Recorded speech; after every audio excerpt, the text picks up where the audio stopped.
है ना, सिर्फ उसकी एनर्जी को हम हटाने की कोशिश करते हैं।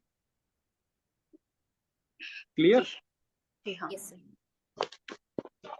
चाइल्ड बर्थ के केस में कौन सा घर लेते हैं? सर फर्स्ट चाइल्ड के, सेकंड के लिए, फर्स्ट बच्चे के लिए अरे पहले पहला बच्चा तो पैदा हो, बाद में सेकंड का देखो। Sir fifth house. Fifth house लेते हैं। जी। तो पांचवें घर से हम देखते हैं बच्चे। फिफ्थ सीएसएल और उसका नक्षत्र लॉर्ड ही बाल बच्चे दिखाएगा। जी।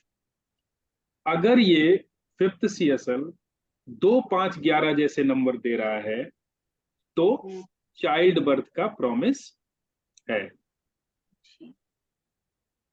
ठीक है। बच्चे ना होने का प्रॉमिस कौन क्या है? तो 6, 8, 12 सर। 4, 10, 12। 4, 4 10 नंबर 5 को नेगेट करता है, जी 10, 10 11 नंबर 11 को नेगेट करता है, जी। और 12 नंबर नेगेटिव हाउस है ही। अच्छा। ठीक है। तो 4, 10, 12 ये बच्चे ना होने का प्रॉमिस है। जी सर, फिर नक्षत्र लॉर्ड के नंबर भी देखेंगे। हाँ, वो तो पूरे उसमें देखेंगे ना, प्लैनेट लेवल पे, नक्षत्र लेवल पे, और सब लॉर्ड लेवल। बच्चा ना होने का एक कॉम्बिनेशन तो ये मैंने आपको बता दिया। होने का 2, 5, 11 और ना होने का 4, 10, 12। जी। ठीक है। जी हाँ। या 1, 4, 10 भी बोल सकते हैं, क्योंकि 2 का एक नंबर नेगेट कर रहा है 2 को। हाँ जी, मैं यही सोची 1, 4, तो 1, 4 2, 5, 11 और 1, 4, 10। बच्चा ना होने का एक कॉम्बिनेशन और है। जी। अगर कोई बात नहीं, पिट लो मम्मा से। यहाँ बैठो चुपचाप, यहाँ बैठो। तो बच्चा ना होने का एक कॉम्बिनेशन और है। अगर आपका फिफ्थ सीएसएल और उसका नक्षत्र लॉर्ड अगर बैरन साइन में है, जी बैरन साइन, तब भी फिफ्थ लॉर्ड का नक्षत्र, फिफ्थ सीएसएल या उसका नक्षत्र लॉर्ड अगर बैरन साइन में है, और भले ही आपकी कुंडली में बच्चे होने का प्रॉमिस है, तब भी बच्चे नहीं होंगे। कौन बैरन, कौन है बैरन साइन? बुध, एक 3 भी 1, है 3, 5 और 6। सर 1, 3, 5 और 6। हाँ, मेष राशि, मिथुन राशि, सिंह राशि और कन्या। और सर ये इसमें से जो मोस्ट बैरन साइन है वो है 3 और 5, जी। मिथुन राशि और सिंह राशि। जब भी आप किसी का चार्ट देखें और अगर उसके चार्ट में 2, 5, 11 जैसे नंबर आ रहे हैं, और फिर भी अगर सामने वाला कह रहा है कि मुझे संतान नहीं है मेरे पास में, तो आप उसका फिफ्थ सीएसएल देखेंगे कि फिफ्थ सीएसएल जो भी प्लैनेट है, कहीं वो मिथुन राशि या सिंह राशि में तो नहीं है, या उसका जो नक्षत्र लॉर्ड है वो कहीं मिथुन राशि या सिंह राशि में तो नहीं है। जी।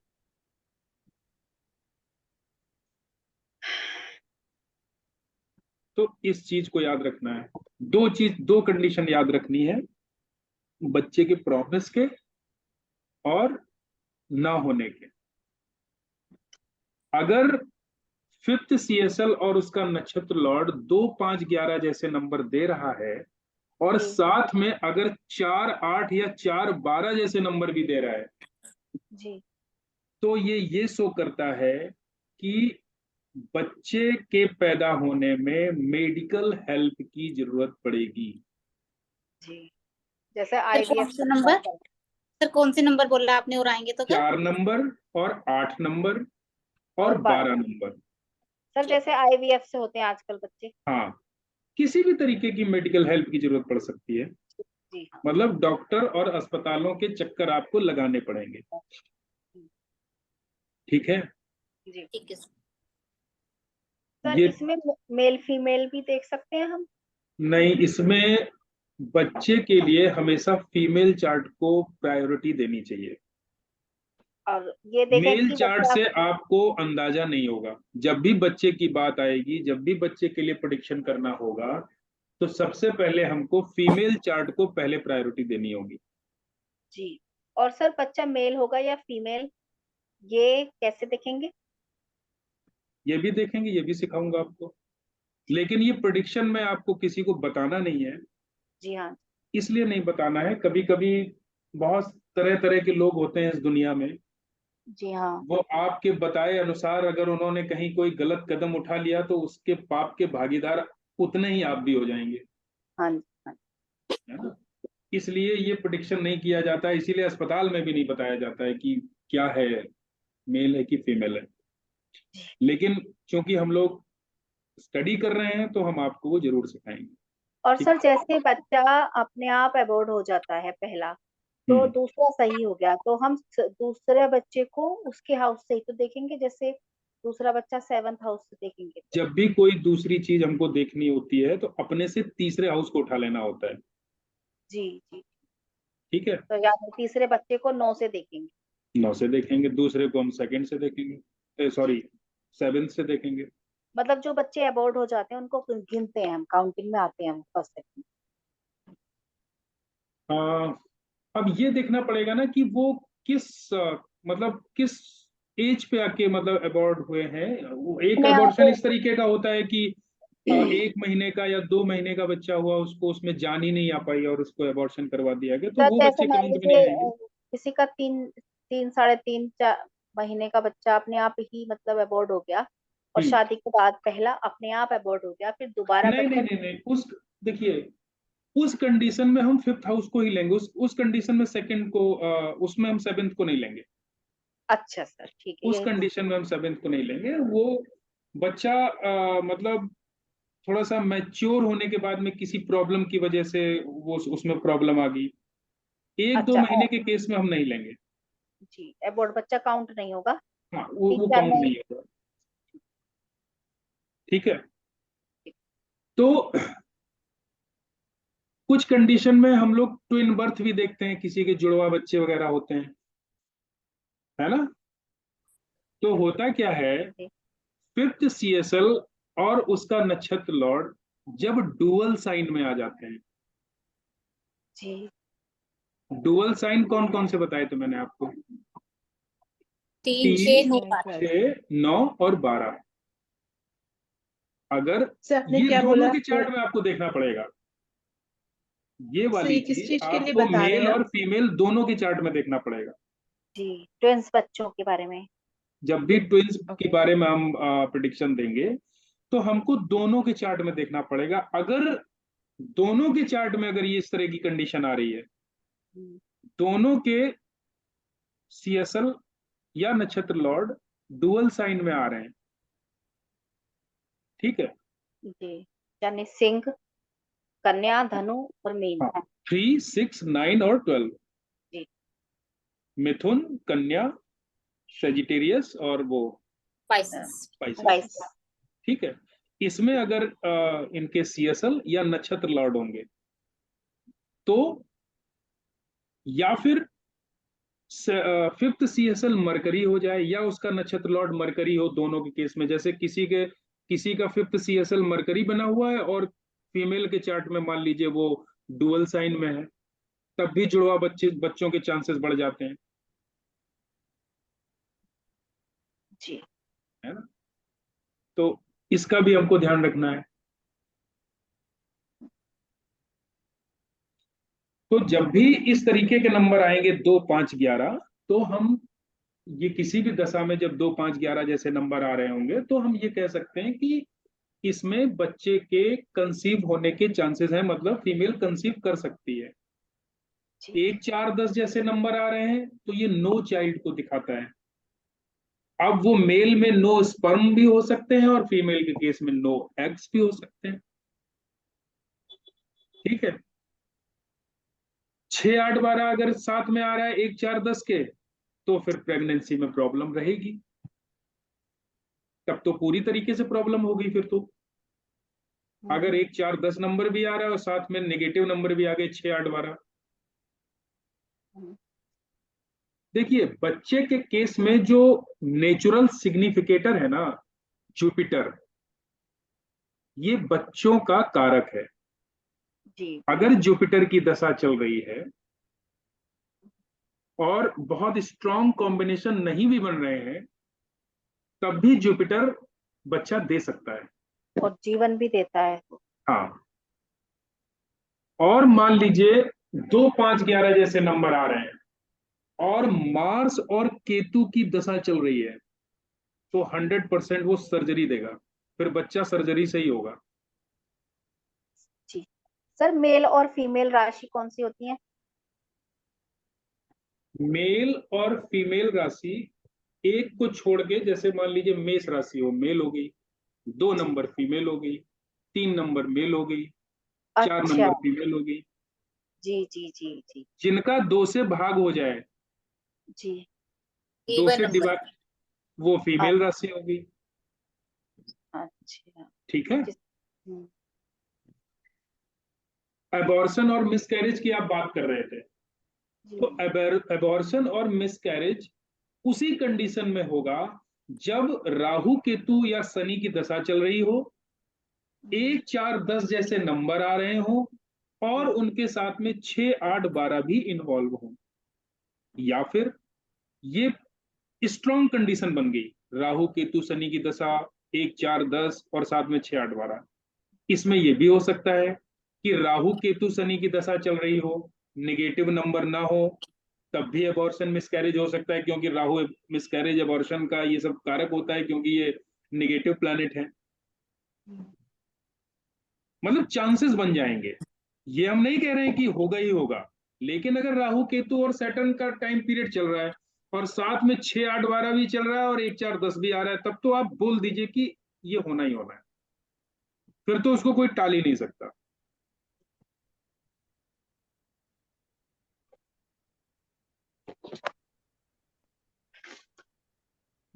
कुछ लोग बच्चों को अडॉप्ट करते हैं, हाँ जी। अडॉप्शन वाले भी तो केस आते हैं। हाँ तो जी सर। हाँ, एडॉप्शन के केस में 4 और 8 नंबर का इन्वॉल्व होना जरूरी होता है। 4 नंबर और 8 नंबर। चार एडॉप्शन के लिए। नंबर 4 नंबर इसलिए हुआ क्योंकि ये 5th हाउस को नेगेट कर रहा है, क्यों तो 4 नंबर यहाँ पे इन्वॉल्व हुआ है, बच्चा नहीं है इसलिए हम अडॉप्ट कर रहे हैं। जी और 8th हाउस का इन्वॉल्व होना कहीं ना कहीं ये शो करता है कि कोई भी ऐसी चीज जो हमारे एफर्ट से हमको ना मिली हो। हम्म, ठीक है। और 8th हाउस में डुअल राशि हो, इसका भी ध्यान रखना है। जी 8th हाउस में मिथुन राशि हो, कन्या राशि हो, सेजिटेरियस हो, धनु राशि हो या मीन राशि हो, और 4 और 8 इन्वॉल्व हो रहे हो, तो एडॉप्शन का सिचुएशन बन जाती है। जी और क्या सिचुएशन बनती है एडॉप्शन की? एक तो डुअल साइन हो 8th हाउस में, या डुअल या 8th हाउस में 2 प्लैनेट कंजंक्शन में हो, अच्छा। या जुपिटर और मरकरी हो सकता है 8th हाउस में। क्या क्या कॉम्बिनेशन बने एडॉप्शन के? 4 एट हाउस। 8 जैसे नंबर हो, एक हाँ नंबर, हाँ पॉइंट नंबर 1, 4 8 का इन्वॉल्व हो, जी 8th हाउस में डुअल राशि हो। जी तीसरा पॉइंट, 2 प्लैनेट कंजंक्शन में हो 8th हाउस में, या जू जुपिटर और। एस्पेक्ट कर रहे हो 8th हाउस में। जी 2 प्लैनेट कंजंक्शन में बैठे हो, या एस्पेक्ट दे रहे हो एर्थ हाउस पर, या फिर और लास्ट पॉइंट क्या बनता है कि एर्थ हाउस में जुपिटर या मरकरी है, जी। उस कंडीशन में एडॉप्ट हम बेबी कर सकते हैं। कभी कभी क्या होता है कि माँ बाप में अलगाव हो जाता है और बच्चों की कस्टडी की बात आ जाती है कि चाइल्ड की कस्टडी कौन लेगा। हम्म। तो चाइल्ड की कस्टडी कौन लेगा, इसको देखने के लिए हमको उस टाइम पे दशा अंतरदशा देखनी पड़ती है कि उस टाइम किस प्लेनेट की दशा या अंतरदशा चल रही है। जी। अगर हमको बहुत मतलब शॉर्ट पीरियड के लिए हमको देखना है कि इतने में ही रिजल्ट हमारा निकल आएगा, केस का सॉल्यूशन निकल आएगा, तो हम अंतरदशा देखेंगे या प्रत्यंतर दशा देखेंगे। तो हमको देखना क्या होगा, अगर 4 और 8 जैसे नंबर आ रहे होंगे हम्म। तो कस्टडी मिलेगी मदर को।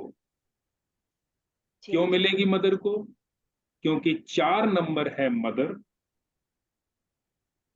और 8 नंबर है 9 से 12, मतलब फादर को नेगेट कर रहा है 8 नंबर।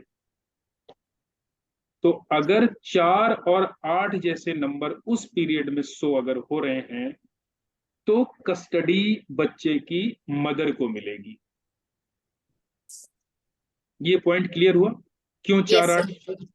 4 नंबर मदर को शो करता है, और 8 8 नंबर। नंबर शो करेगा ये फादर के घर को नेगेट कर रहा है, फादर का नेगेशन, मतलब फादर 8 का को, नुकसान, हाँ, 9 का निगेशन कर रहा है। 9 का सर नेगेशन फादर कर के रहा लिए है। फिर 9 और 3 हो जाएगा ना? फादर के लिए 3 और 9 हो जाएगा, अच्छा। क्योंकि 3 नंबर हो गया वो माँ को नेगेशन कर दिया हाँ जी। और 9 9 नंबर नंबर फादर का। 4 और 8 को निगेट करेगा।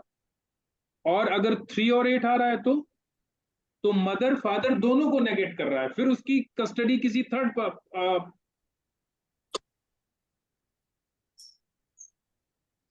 किसी तीसरे व्यक्ति के हाथ में चली जाएगी। जी। ठीक है। जी। अब अभी आप बात कर रहे थे कि हम ये कैसे देखें, जेंडर का कैसे पता लगाएं हाँ कि जी। बच्चा मेल होगा कि फीमेल होगा। जी। इसके लिए हमको कंसीव टाइम लेना पड़ेगा। फीमेल कंसीव किस टाइम कर रही है वो टाइम हमको ध्यान रखना पड़ेगा। उस समय हमको ये देखना पड़ेगा कि किस प्लैनेट की दशा चल रही है, मेल प्लैनेट की दशा चल रही है कि फीमेल प्लैनेट की दशा चल रही है। जी। मेल प्लैनेट कौन कौन से हैं? जुपिटर, महेश। हाँ। मार्स, सन। जुपिटर, मार्स और सन। फीमेल प्लैनेट कौन से हैं? Rahu, moon, Venus. Sun. Hmm, sun तो मेल प्लैनेट में आ गया ना। सर अभी तो की आपने महादशा बताया की था। बात कर रहे हैं आप? मैं कह रहा हूं, पर जब सर भी अभी तो, अच्छा। जब भी हमको जेंडर के बारे में पता करना है तो हमको फीमेल के कंसीव टाइम को नोट करना है कि किस प्लैनेट के पीरियड में फीमेल ने कंसीव किया है, क्या वो प्लैनेट मेल प्लैनेट है कि वो फीमेल प्लैनेट है जिसकी दशा चल इसमें रही होगी या अंतरदशा तो चल इस रही होगी। अंतर्दशा देखेंगे ना, क्योंकि दशा अं- तो लंबी चलेगी, उसमें बिल्कुल। बच्चे दोनों तरह के हो सकते हैं। हाँ हाँ, तो सर ये राशि का कोई फर्क नहीं पड़ता, मेल राशि और फीमेल राशि का प्लैनेट का फर्क नहीं, पड़ता है?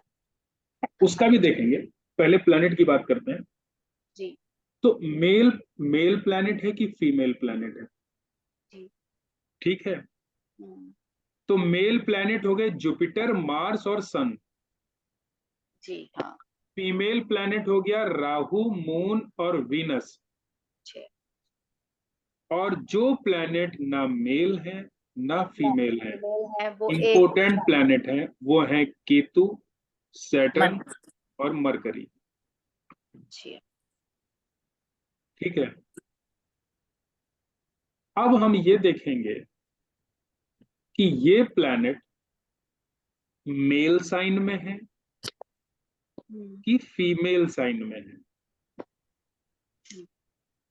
मेल साइन कौन कौन से हो गए? मार्स, तीन सन और जुपिटर। मेल राशि साइन वो 1 एक 3 तीन 5 7 9 11। जितनी भी ऑड साइन है, जितनी भी विषम पाँच राशि है, सात वो सब मेल हैं। 1 हाँ 3 5 7 9 और 11 जितने भी ऑड साइन है वो सब मेल है। जी हाँ। और जितने इवन साइन है वो सब फीमेल है। 2 ठीक है। 4 6 8 8 10 10 और 12। तो हमको क्या करना है कि एक चार्ट बनाना है। एक तरफ लिखना है मेल, एक तरफ लिखना है फीमेल। जी ठीक है, हाँ अब जी। हमको क्रम से देखना है। सबसे पहले हमको ये देखना है कि अंतरदशा में, या प्रत्यंतर दशा भी ले सकते हैं इसमें, जी क्योंकि कंसीव टाइम हमको पता चल जाएगा ना। हाँ जी। ठीक है, प्रत्यंतर दशा लेवल पे हमको पता चल जाएगा। हाँ जी। तो हमको क्या करना है, एक तरफ लिखना है मेल, एक तरफ लिखना है हमको फीमेल, बीच में लाइन खींच देनी है। एक जी चार्ट बन गया। हाँ अब हमको सबसे पहले क्या करना है, सबसे पहले हमको ये करना है कि पहले हमको देखना है कि ये अंतर्दशा मेल प्लैनेट की है कि फीमेल प्लैनेट की है। अगर मेल प्लैनेट की है तो मेल के नीचे लिख देना है 1 नंबर, फीमेल के नीचे लिख देना है 0 नंबर। जी। समझ गए नहीं समझे? हाँ जी सर। हमने जो चार्ट बनाया, एक तरफ हमने लिखा मेल, एक तरफ लिखा फीमेल। हाँ सबसे पहले हमने चेक किया कि मेल प्लैनेट की दशा चल रही है कि फीमेल प्लैनेट की दशा चल रही है। मान लीजिए मेल प्लैनेट की जुपिटर की दशा चल रही है, तो हमने मेल के नीचे लिख दिया 1 और फीमेल के नीचे लिख दिया 0। जी अब हमको ये देखना है कि जुपिटर मेल राशि में है कि फीमेल राशि में है। मान अच्छा। लीजिए जुपिटर मेल राशि में है, तो फिर हमने मेल के नीचे लिख दिया 1 नंबर और फीमेल के नीचे लिख दिया 0 नंबर। ठीक है, यस। अब हमको क्या देखना है, जो प्लैनेट हमने पकड़ा है उसका नक्षत्र कौन है, उसका नक्षत्र मेल है कि फीमेल है। मान लीजिए उसका नक्षत्र फीमेल आया। ठीक है, तो जी है। हमको क्या लिखना है, जो जो हमने 2 चार्ट बनाए थे, तो मेल के नीचे लिख देना है 0 और फीमेल के नीचे लिख देना है 1। जी जी जी जी समझ अब गई। जब हम तीनों को जब हम ऐड करेंगे तो क्या आया, 2 और 1 आया। मेल के नीचे 2 आया और फीमेल के नीचे 1 आया। जी तो क्या होगा, मेल संतान होगी। जी जी अगर जी। फीमेल के नीचे ज्यादा नंबर आते तो फीमेल संतान होगी। अच्छा सर।